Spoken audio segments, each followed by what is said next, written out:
The iPhone 16 Pro and iPhone 16 Pro Max are a big deal literally because they have larger displays at 6.3 inches and a whopping 6.9 inches. The latter is the largest display ever on an iPhone. But they are also a pretty big deal because of all the other upgrades Apple is packing into this year's Pro models.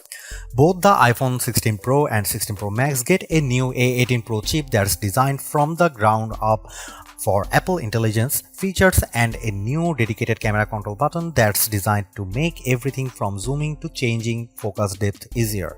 A new 48 megapixel ultra-wide camera captures impressive macro shots and you can record cinematic slow motion video at 4K 120 fps. Apple also promises longer battery life and better sustained performance along with more durable designs. I went hands-on with both the iPhone 16 Pro and 16 Pro Max and I came away impressed with the new designs and features. Both could make our best phone list, but the camera control was a bit finicky.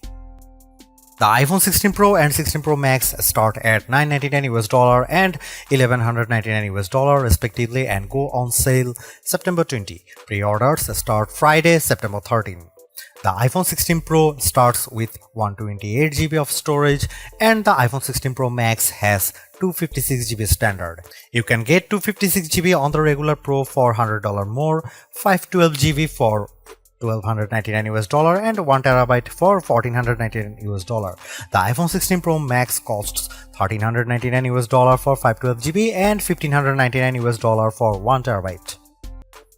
The most unique design feature of the iPhone 16 Pro and 16 Pro Max is the camera control, a dedicated button that's recessed in the design on the right side of the phone. Don't worry, there is still an action button on the left if you want to customize shortcuts. The haptic camera control lets you launch the camera with a hard press and you can just start snapping photos with another press. From there, I could long press to start recording video. But things get really interesting when you swipe your finger along the edge of the button. You can swipe left and right to zoom in and out on your photos. And with a double soft press, you can toggle between various settings like depth, exposure, and styles. It works, but I found the button a bit finicky and I had to swipe more than I like to go from one option to the next. Still, I could see myself using the camera control all the time to quick launch into the camera so I never miss a shot. The iPhone 16 Pro and 16 Pro Max both look like solid upgrades, but the iPhone 16 Pro could be the better value.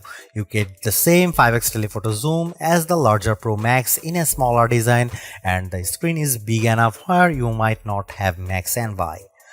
I personally prefer a larger screen and the longest battery life, so I would probably go for the iPhone 16 Pro Max, but if you are on a tighter budget, go regular Pro. Stay tuned for our full rated review.